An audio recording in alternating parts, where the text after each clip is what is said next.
Peace be upon you and Allah be upon you. Good morning, peace be upon you all. Respected leaders of the legislative body, and the Minister of Religious Affairs and his staff, and ladies and gentlemen. Regarding the evaluation of the teacher and lecturer law, as conveyed by our leaders from the Ministry of Elementary and Secondary Education, we will first provide a general evaluation, and later a detailed evaluation will be delivered by the Director Generals.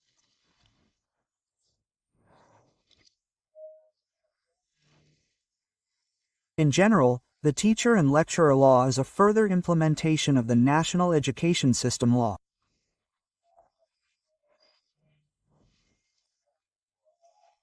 However, we have a note regarding the norms here.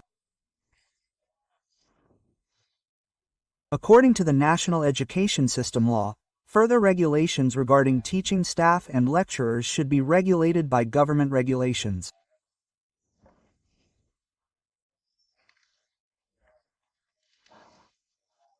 Therefore, we believe that one of the causes of the rigidity and inflexibility in implementation is that new developments cannot be responded to quickly because they require changes to the law.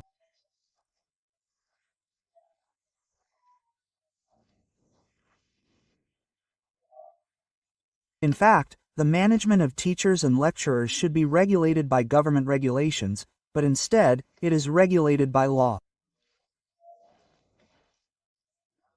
So, it seems there's a misperception that the National Education System law is considered a fundamental law, as previously known, which no longer exists.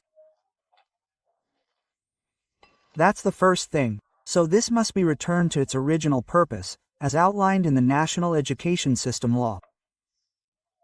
Therefore, to revise the National Education System law, what is it called? The regulations regarding teachers and lecturers must be regulated by government regulations. That's why the developments that have been compiled for the revision of the National Education System law will be implemented in this way, where only fundamental teacher management norms will be regulated.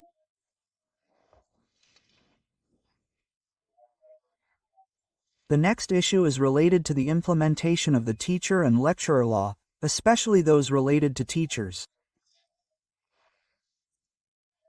There are several fundamental issues. The first is teacher management.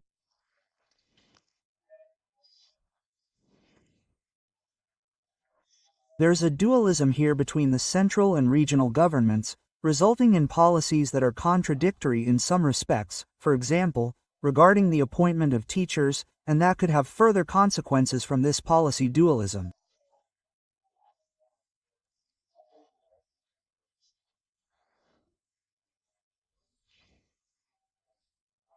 Therefore, teacher management should be managed centrally by the central government. That's one of the issues. So, how does this relate to the authority of regional governments as stipulated in the Regional Government Law? So, we want to position the regulation regarding teachers as a specialist level. From further provisions, yes, general provisions regarding regional government authority. Furthermore,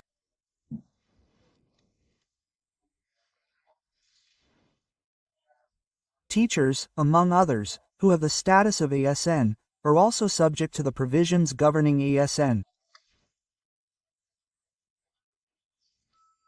However, teaching is a profession. This is what I think must be truly understood. Teachers are a profession in the National Education System law. Meanwhile, they are civil servants. Therefore, I think the regulation regarding teachers should be a specialist level, unlike the ASN law, which emphasizes their position as civil servants. In fact, teaching is a profession. There are professional allowances, professional education. This is where a contradiction occurs between the status of teachers as a profession, while on the other hand, the regulation is that they are ASN. Well, one of the reasons, let's say, is that the quality of teachers' professionalism is declining because they are subject to different regimes. Here, there's a civil servant regime, here there's a professionalism regime.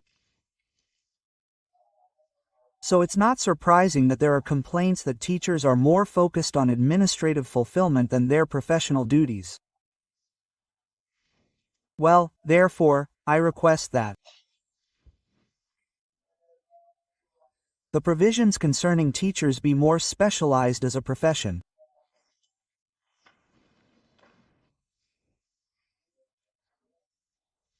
The next issue is the issue of what is called teacher planning and formation.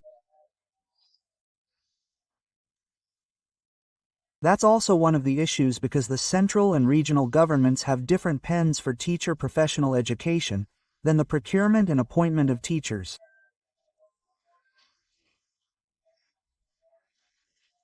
This is one of the reasons, Mr. Chairman, there are teachers appointed by the regional government, even though it's not a correct action.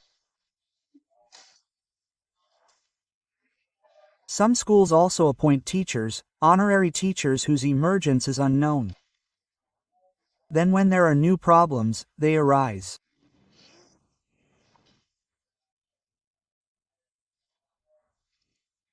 Then there are also related to competency development, assignment of teachers as heads of educational units, etc., redistribution of P3K teachers in private schools, etc. Those are some of the main issues, and I'll leave the Director General and the head of the BESC to discuss the details. Thank you, Mr. Chairman. May I continue? Yes.